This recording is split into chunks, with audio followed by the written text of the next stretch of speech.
Hey guys, I am KD and you are watching KD Study Point। एक कार्यालय ज्ञाप जो बहुत ज़्यादा सर्कुलेट हो रहा है और मुझे भी ये मिला और बहुत सारे लोगों ने मैसेज करके पूछा टेलीग्राम और यहाँ पर आपका व्हाट्सएप में कि क्या ये सही है वगैरह करके। तो इसको हम थोड़ा सा जांचेंगे और बात करेंगे इसके विषय में। बीएड एंट्रेंस के रिगार्डिंग ही है। देखिए, एक तो ऐसा था कि जो ये ज्ञापन है मुझे ऑफिशियल तो कहीं अभी तक मिला है नहीं, क्योंकि ये 28 तारीख को ही जारी हुआ है जैसा कि इसमें बताया गया है। हालांकि जो इसमें बातें कही गई हैं वो सही है, क्योंकि ये जो कोर्ट केस चला था उसका जो जजमेंट आया था वो यही आया था। ठीक है, जो जजमेंट था इसको भी मैं आपको दिखाऊंगा। बाकी इसमें क्या क्या बातें कही गई है, क्या अब एंट्रेंस एग्जाम होगा, ये सारी बातें हम इसमें करेंगे। ठीक है, एक रिट दायर हुई थी जो आपके प्राइवेट कॉलेजों द्वारा 629, आप ये चेक भी कर सकते हैं उत्तराखंड हाई कोर्ट में, मैं वहाँ भी लेके चलूँगा आपको, तो वीडियो को पूरा जरूर देखिएगा। ठीक है, तो यहाँ पर ये बातें कही गई थी। 9 तारीख को एक डिसीजन आया। डिसीजन क्या आया? कोर्ट ने ये कहा कि एडमिशन इन बीएड कोर्स में be done through common entrance test और एंड कॉमन काउंसलिंग। ठीक है, जैसे कि पहले तक होते आया था कि कॉमन आपका एंट्रेंस एग्जाम होगा एंड देन फिर कॉमन काउंसलिंग होगी। तो मे बी यानी कि इससे किया जा सकता है। ठीक, if seats remain unfilled even after common entrance test, यानी कि कॉमन एंट्रेंस टेस्ट के बाद भी अगर सीटें कम रह जाती हैं, यानी कि खाली रह जाती है, कहने का मतलब जैसे हमारी फर्स्ट काउंसलिंग होती है, यानी कि जो हमारी फर्स्ट काउंसलिंग कॉमन काउंसलिंग होती है उसके बाद भी सीटें खाली हो जाती हैं।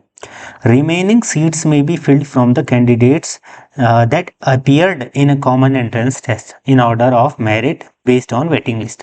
कहने का मतलब ये है कि पहले जब कॉमन काउंसलिंग हुई, एक कॉमन काउंसलिंग हुई, उसके बाद अगर मान लीजिए सीटें खाली रहेगी उसके बावजूद भी, तो फिर वेटिंग रहेगी। और जैसा कि पहले काउंसलिंग 2-3 होती थी, तो वही चीज़ इसमें कही गई है कि उसके बाद वेटिंग के आधार पर दोबारा से आपकी जो है काउंसलिंग होगी, उसके बेसिस पर वेटिंग लिस्ट के आधार पर आपका चयन होगा और आपको कॉलेज अलॉट होंगे। ठीक, मान लीजिए अब ये चीज़ हुई फिर भी सीटें खाली रहेगी, तो फिर यहाँ पर एक जो बड़ी राहत यहाँ पर दी गई है, वो राहत ये थी कि if even thereafter the seats remain vacant due to non-availability of candidates, the same shall be filled from the candidates of same category based on merit of जो मेरिट आपकी बनेगी ऑफ क्वालिफाइंग एग्जामिनेशन। अब जो qualifying examination है इसका मतलब क्या है? इसका मतलब इसमें दिया गया है 3.2 ऑफ अपेंडिक्स और 4 ऑफ एनसीटीई रेगुलेशन 2014, जिसमें ये कहा गया है कि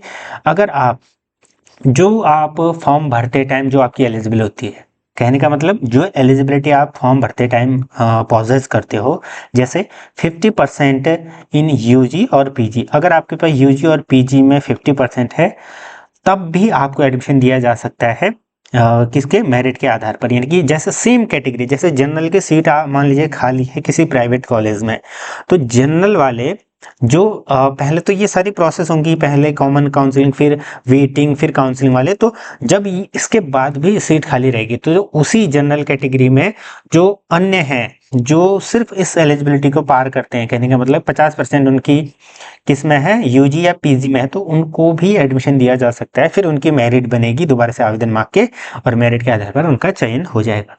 तो ये रेगुलेशन दी गई थी, यानी कि ये जजमेंट आया था।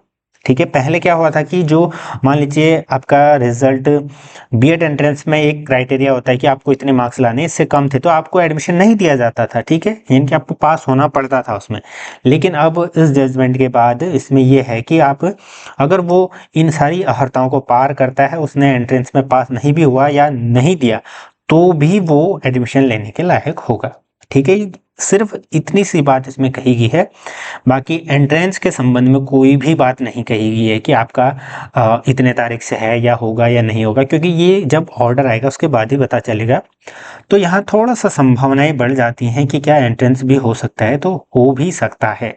ठीक है, देखिए मैं होगा नहीं कह रहा हूँ और नहीं होगा भी नहीं कह रहा हूँ, क्योंकि वैसे तो टाइम बहुत ज़्यादा हो गया है, तो एंट्रेंस होने के चांसेस ना के बराबर हैं।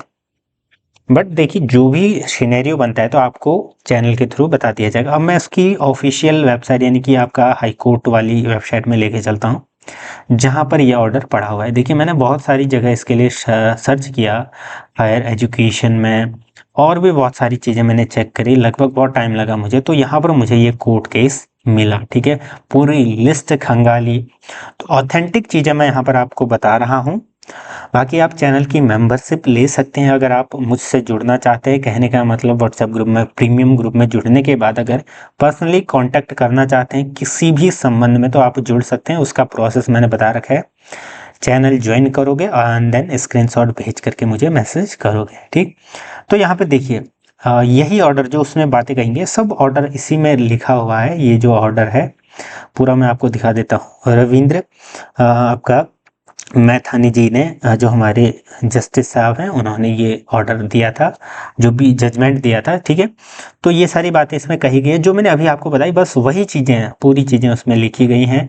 ठीक है, ये भी मैंने पढ़ा 3.2 of appendix 4 of the NCTE regulation 2014 का, उसमें भी वही बातें आपको देखने को मिलेंगी कि आपकी यूजी या पीजी में 50% होनी चाहिए। बाकी अन्य के लिए रिलैक्सेशन है, जैसे अन्य कैटेगरीज में 5-5% का, तो वो अलग चीज़ है, वो सब मिलेगा। मैं जनरल की बात कर रहा हूँ, तो वो भी एलिजिबल हो पाते थे। ठीक है, ये आवेदनकर्ता कौन कौन थे? Inspiration college of teacher education and others, इन्होंने करा था, पिटिशनर जो थे। और यहाँ पर पीआईटीएस बीएड कॉलेज मानपुर उत्तरकाशी के भी हैं, पीडीजी कॉलेज ऑफ एजुकेशन। तो बहुत सारे लोगों ने यहाँ पर आपका जो है रिट दायर की थी, एंड देन जब ये पिटिशन गई तो फिर उसका जजमेंट 9 तारीख को आपका आया था। तो वही चीज़ सर्कुलेट इसमें हो रही थी, जो ये नोटिस दिखाया गया था। हालांकि इसमें देखिए जो ये चीज़ें हैं, ये बातें तो सब सही हैं सारी चीज़ें, बट इसमें ये नहीं कहा गया है कि कहाँ पर आपका एंट्रेंस होगा या नहीं होगा। तो इस बात पर हम उतना नहीं कह सकते ना क्लियरिफाई। आप कैसे मान सकते हो कि ऐसा होगा? ये तो तब होगा ना जब आपका ऑफिशियल या तो समर्थ पोर्टल के माध्यम से प्रेषित करें, या श्रीदेव सुमन या कुमाऊं, कोई ना कोई यूनिवर्सिटी प्रेषित करे। मैंने सारे जगह खंगाला, अभी तक तो ये मुझे नहीं मिला। ठीक है, बाकी जैसे अपडेट आएगी वो आपको पता चल जाएगी। मैंने आपको बताया पर्सनली के लिए आप क्या कर सकते हैं। देन फिर थोड़ा सा मुझे ये डाउट हुआ, ये एक टेलीग्राम ग्रुप में भी मैं देख रहा था कुमाऊं यूनिवर्सिटी करके, एआई जनरेटेड यहाँ पर लिखा हुआ है, तो ये भी चीज़ है। बट देखिए ये बातें तो सब सही हैं। ठीक है, कि इस प्रकार से चेंजेस हो गए थे। पहले क्या होता था कि आपके मान लीजिए एंट्रेंस में कम मार्क्स आ गए, जैसे 80 का क्राइटेरिया वहाँ पर जनरल के लिए था, 75 आ गए तो उनको एडमिशन नहीं मिलता था। लेकिन अब ये कहा गया है कि अगर आप जो क्वालिफाइंग 50% मार्क्स आपके किस में है, यूजी या पीजी में है, जनरल की मैं बात कर रहा हूँ, बाकी का 5% रिलैक्सेशन अलग से वो नॉर्म्स के हिसाब से होगा। ठीक, तो वो भी एलिजिबल होगा। कब? जब इन सब का नंबर आ जाएगा, उसके बाद फिर सीटें खाली बच जाएंगी।